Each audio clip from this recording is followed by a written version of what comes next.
Buonasera e bentornati a GED. Oggi è la puntata 164 e riprendiamo il nostro tentativo di ricostruzione dello scenario mediorientale. Lo facciamo utilizzando il nostro format, il nostro formato Abachiscoi, e cioè utilizzeremo una monografia super sintetica dedicata ad una delle famiglie più influenti dell'intero panorama politico libanese, ovvero la famiglia Gemayel. Precisiamo che i Gemayel sono presenti in Libano dalla metà del XVI secolo, dalla seconda metà del XVI secolo, ma vengono alla ribalta della scena politica nel XX secolo. La famiglia dovette scappare in Egitto dopo le condanne a morte emesse contro alcuni esponenti di questa famiglia nel 1914 per l'opposizione espressa contro l'impero ottomano. La storia politica di questa famiglia è legata a doppio filo alla storia del partito di estrema destra Kataib, fondato nel 1936 da Pierre Gemayel, ed è proprio da lui che partiremo con questa ricostruzione.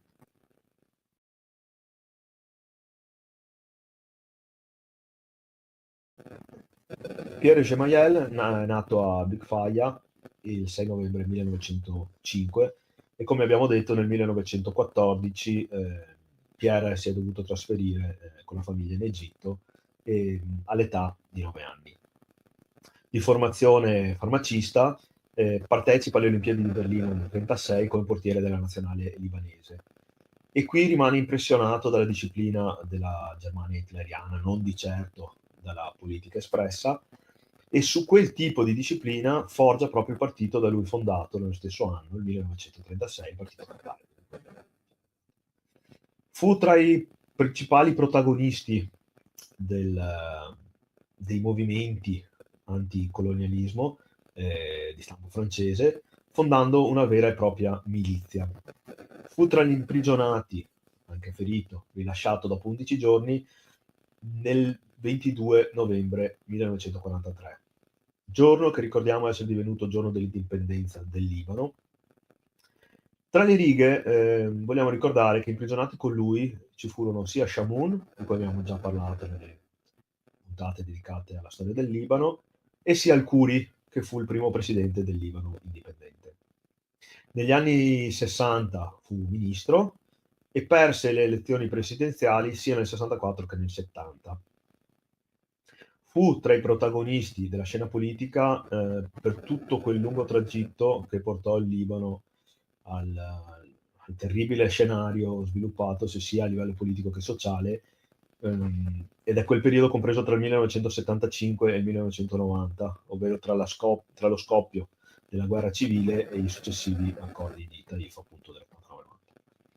Per quanto riguarda la linea politica, vogliamo ricordare, oltre al nazionalismo e al fiero cristianesimo, i caratteristici cambiamenti di linea della sua linea, che se da una parte potrebbero apparire come un segnale di flessibilità, dall'altra possono generare una complessiva incoerenza di fondo.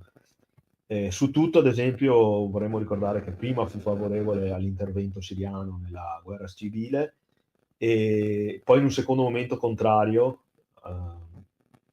appena si rese conto che erano palesi le reali ragioni della costituzione della FAD, cioè la Forza Araba di Dissuasione. Ricordiamo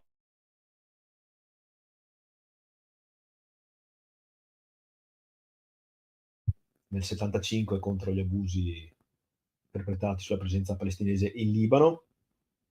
Rimase attivo in politica al fianco del figlio Amin fino alla sua morte, avvenuta per infarto il 24 agosto 1984. Ebbe due figli, appunto Amin e Bashir, ed è proprio con Bashir che procederemo in questa nostra ricostruzione.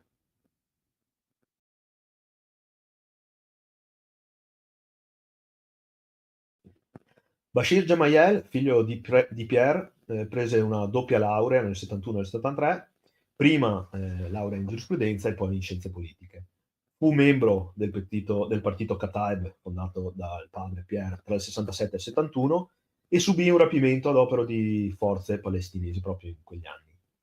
All'inizio della guerra civile libanese, per esattezza nel 76, unifica, essendone a capo, la formazione delle falangi ad una più ampia collezione di forze cristiane, le cosiddette forze libanesi.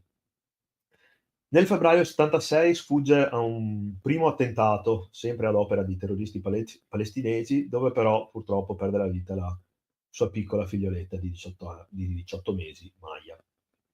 Non sfugge invece ad un secondo attentato, organizzato questa volta da membri del Partito Nazionalista Sociale Siriano, contrario ad ogni possibile alleanza con Israele. 300 kg di tritolo fecero saltare in aria la sede del partito, Kataib, il 14 settembre 1982. Con lui morirono altri 26 dirigenti delle Falangi. Questo attentato avvenne nei pochi giorni che separavano la sua vittoria alle presidenziali, il 23 agosto, dalla sua proclamazione. Al suo posto si insediò il fratello Amin, di cui tratteremo tra poco. Il tristemente noto massacro dei campi profughi di Sabra e Shatila avvenne proprio per mano delle milizie falangiste, come rappresaglia, ehm, con la non interferenza dell'esercito israeliano che circondava i campi, forze all'epoca agli ordini di Ariel Sharon, che diventerà poi il primo ministro israeliano. A differenza del fratello Amin, le immagini ritraggono, come vedete anche da questa foto, un Bashir sempre in mimetica ed effettivamente viene descritto come un combattente, sempre a fianco dei suoi uomini e da essi soprannominato Al-Bak, il Grande.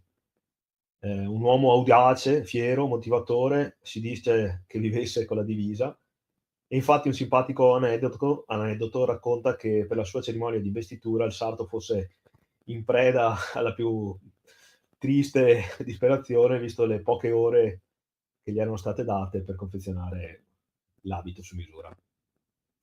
Il programma politico era chiaramente a difesa delle comunità cristiane, con l'intento ultimo di creare un Libano libero da presenze militari straniere e di riorganizzare efficientemente lo Stato.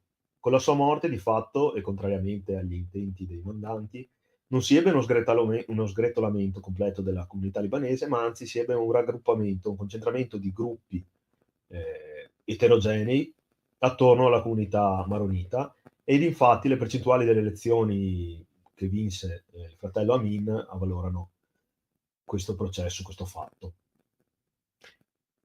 Queste sono le parole alla messa funebre dette dal patriarca di Antiochia dei Maroniti. Bashir, martire delle sue belle ambizioni per l'edificazione di una patria ben protetta, vivente nella dignità, nella sovranità e nella indipendenza. Noi vorremmo concludere questo brevissimo racconto su Bashir per poi passare al fratello Amin con una frase che vi leggo tradotta, anche se apparirà in sovraimpressione in inglese. Noi abbracciamo questo sogno, indipendentemente dalla nostra classe, dalla nostra regione, dalla nostra comunità religiosa. Tutto questo per me è secondario rispetto alla dignità umana, al rispetto dell'essere umano e dell'individuo, al diritto dei libanesi di godere della sicurezza, della protezione e dell'uguaglianza senza alcuna discriminazione. Questo è ciò che conta per me. Dobbiamo costruire lo Stato di oggi per l'anno 2000. Non vogliamo tornare indietro, ripristinare e costruire sui resti dello Stato del 43.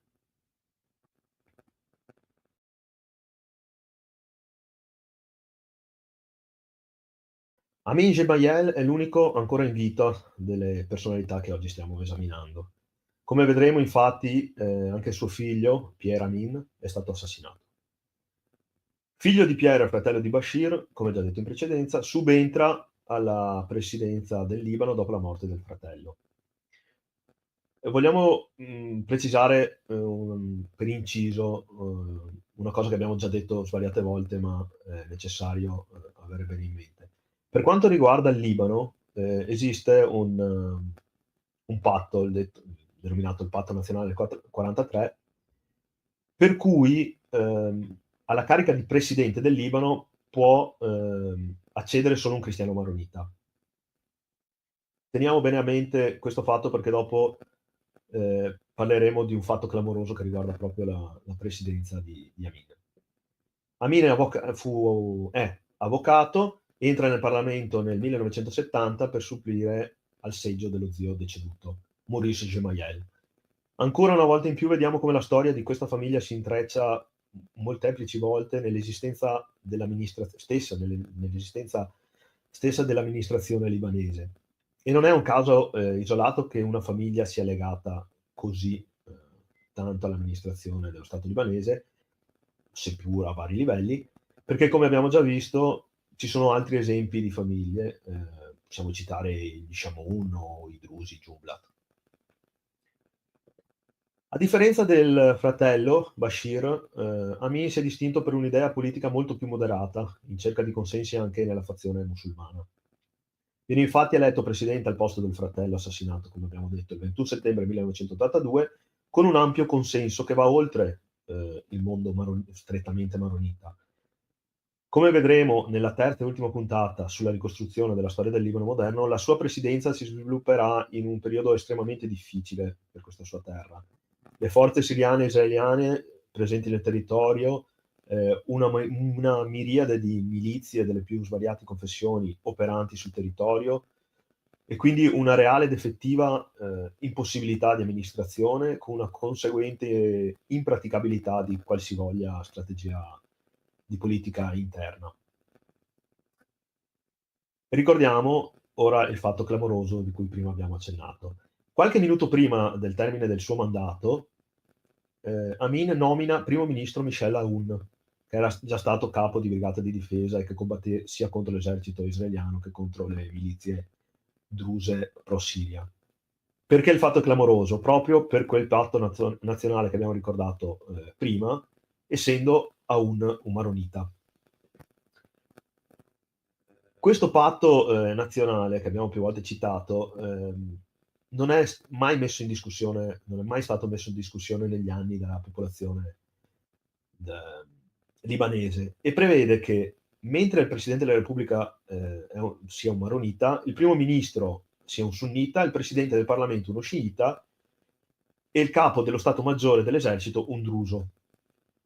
Quindi possiamo capire come questo abbia destabilizzato la scena politica, questa scelta di Amin abbia destabilizzato pesantemente la scena politica libanese. Il presidente Aoun rimase in carica per scusate, il primo ministro Aoun rimase in carica per un paio d'anni e divenne poi presidente successivamente della Repubblica nel periodo tra 2016 e 2022. Dopo questa sua decisione che ha dell'incredibile, Amin andò in esilio in Europa e negli Stati Uniti, salvo poi rientrare in Libano nel 2000, cercando invano di recuperare il comando del partito Kataib. Nel 2005, dopo il ritiro dei siriani dal Libano, viene nominato nuovamente presidente del partito Kataib. Nel 2006 suo figlio Pierre Amin viene assassinato e di lui parleremo ora.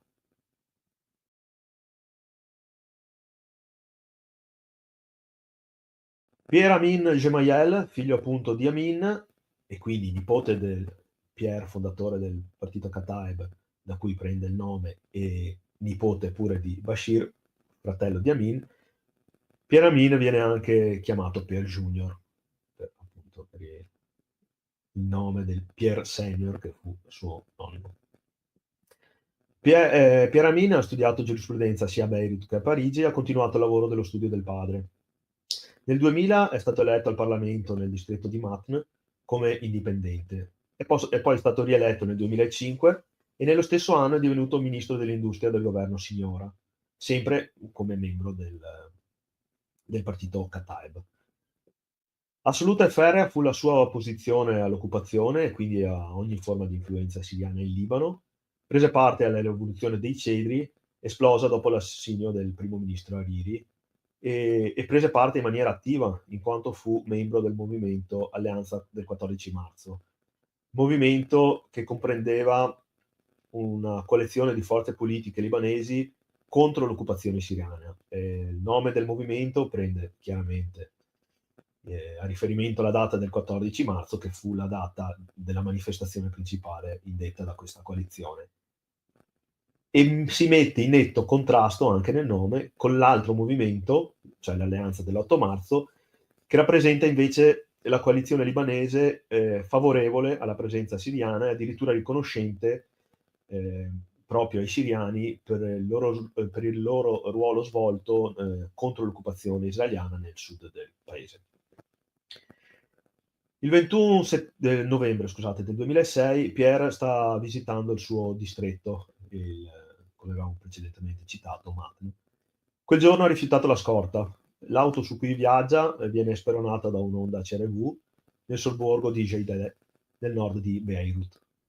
Viene crivellato da una raffica di 9 mm sparati da ben 5 diverse armi automatiche, tutte silenziate. Con lui muoiono sia l'autista e sia la sua guardia del corpo. Uno di quelli che spargevano incessantemente il loro veleno contro la Siria ed Hezbollah, senza vergogna e senza alcuna tregua. Questo è quanto recita un comunicato del gruppo denominato Combattenti per l'unità e la libertà della Grande Siria, che rivendica l'assassinio. Interessante rilevare che secondo un quotidiano kuwaitiano, un redattore di un'agenzia statale siriana avrebbe contattato un giornale libanese ben 55 minuti prima dell'assassinio per avere informazioni a riguardo, cercando poi di scusarsi 10 minuti dopo con una telefonata.